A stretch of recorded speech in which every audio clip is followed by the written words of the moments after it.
हाल के दिनों में जिस एक्ट के तहत केंद्रीय जांच एजेंसियां विपक्ष के नेताओं को खास तौर पर टारगेट कर कर जेल भेज रही थी, अब उसी नियम में और उसी नियम के इम्प्लीमेंट को लेकर सुप्रीम कोर्ट ने फिर से नाराजगी जताई है। सुप्रीम कोर्ट ने कहा है कि prevention of money laundering act यानी पीएमएलए की जो धारा है, जो स्पेशल पावर जो एक्ट है इस एक्ट में, जिसके माध्यम से अरविंद केजरीवाल, हेमंत सोरेन जैसे कई दिग्गज नेताओं को जेल की हवा भी खानी पड़ी थी, ऐसे मामले में सुप्रीम कोर्ट ने इस एक्ट के गलत इस्तेमाल पर चिंता जाहिर की है। सुप्रीम कोर्ट ने गुरुवार को PMLA prevention of money laundering act NDPS, नशीले पदार्थ रखना और यूपीए गैर कानूनी गतिविधियां रोकथाम अधिनियम जैसे विशेष कानूनों में जमानत के कड़े मानक होने और आरोपियों के लंबे समय तक जेल में रखने पर चिंता जताई है। कहा है, मुकदमे में निस्तारण में अत्यधिक देरी और जमानत देने के लिए कई बड़े मानक एक साथ नहीं चल सकते हैं। पैसे लेकर नौकरी देने के मामले से जुड़े मनी लॉन्ड्रिंग केस में तमिलनाडु के पूर्व मंत्री सेंथिल बालाजी को सशर्त जमानत देते हुए सुप्रीम कोर्ट ने ईडी पर भी टिप्पणी की है। आपको बता दें कि ईडी केंद्र सरकार की वो एजेंसी जो हाल के दिनों में विपक्षी नेताओं को परेशान करने के कई आरोपों से जूझ रही है। ईडी पर विपक्ष के नेताओं का लगातार सवाल उठते रहा है। उसी ईडी को लेकर, ईडी के एक्शन को लेकर विपक्ष के नेता अक्सर सवाल उठाते रहे और अब सुप्रीम कोर्ट ने इसी मामले पर ईडी के उसी कार्रवाई को लेकर ये टिप्पणी की है। सुप्रीम कोर्ट ने ईडी पर टिप्पणी की, कहा कि जब पीएमएलए के तहत दर्ज अपराध का ट्रायल तर्क संगत समय में पूरा होने की संभावना न हो तो ऐसी स्थिति में संवैधानिक अदालतें पीएमएलए की धारा 45A(3) ब्रैकेट में जैसे कि प्रावधानों को लंबे समय तक कैद में रखने के लिए ईडी का हथियार बनने नहीं दे सकती है। जस्टिस अभय एस ओझा और जस्टिस अगस्टिन जॉर्ज मसीह की पीठ ने बालाजी की याचिका स्वीकार करते हुए कहा कि यह अपराध न्यायशास्त्र का तय सिद्धांत है, जमानत नियम है और जेल अपवाद है। मद्रास हाईकोर्ट से जमानत अर्जी खारिज होने के बाद सेंथिल बालाजी ने सुप्रीम कोर्ट में अपील की थी।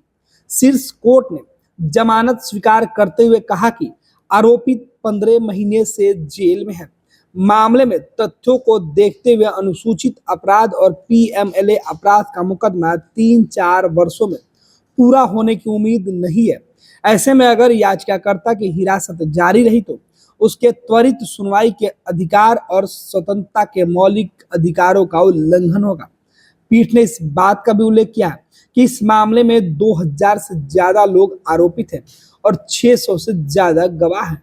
कोर्ट ने कहा है कि इसके पहले भी के नजीब सहित कई फैसलों में वो कह चुका है कि असाधारण शक्तियों का प्रयोग केवल संवैधानिक अदालतें ही कर सकती हैं।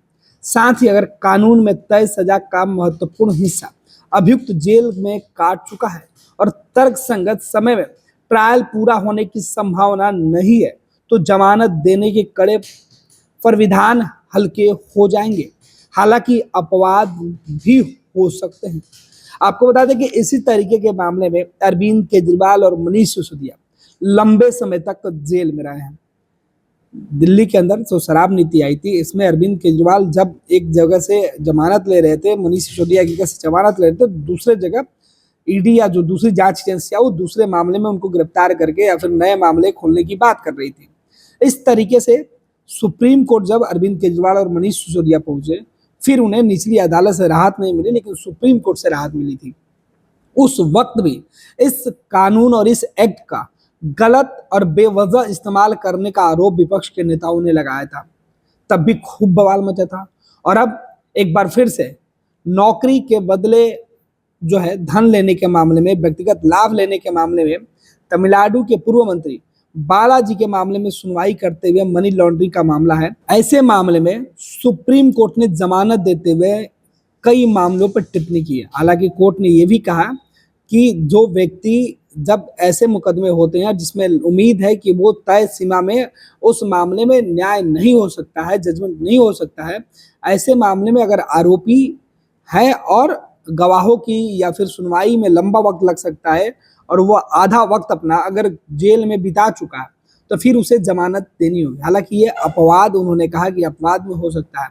सुप्रीम कोर्ट ने और एक और मामले में जो टिप्पणी की है वो भी बेहद ही महत्वपूर्ण है, जिसकी हम चर्चा कर रहे हैं।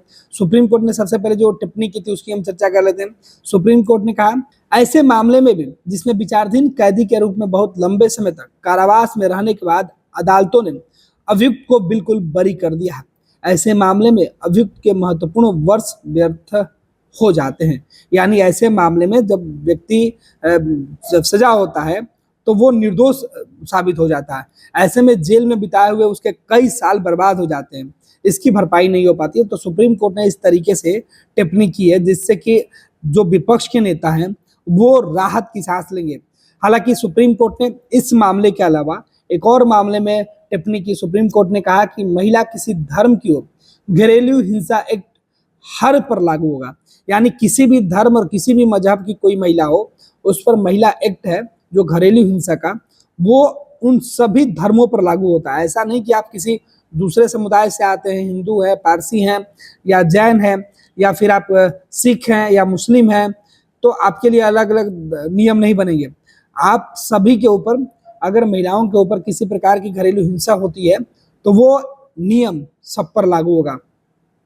सुप्रीम कोर्ट ने घरेलू हिंसा अधिनियम पर ऐतिहासिक फैसला सुनाते हुए कहा कि घरेलू हिंसा अधिनियम 2005 हर महिला पर लागू होता है, चाहे उस महिला की धार्मिक संप्रदाय और सामाजिक पृष्ठभूमि कुछ भी हो।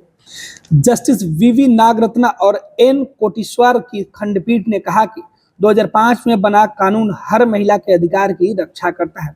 शीर्ष अदालत ने भरण पोषण और मुआवजा देने से संबंधित मामले में कर्नाटक हाईकोर्ट के एक आदेश को चुनौती देने वाली एक महिला द्वारा दायर अपील पर फैसला सुनाया।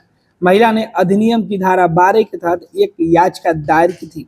एक मजिस्ट्रेट ने फरवरी 2015 में महिला को 12,000 रुपये मासिक और 1 लाख रुपए मुआवजा देने के उसके पति को निर्देश दिया था।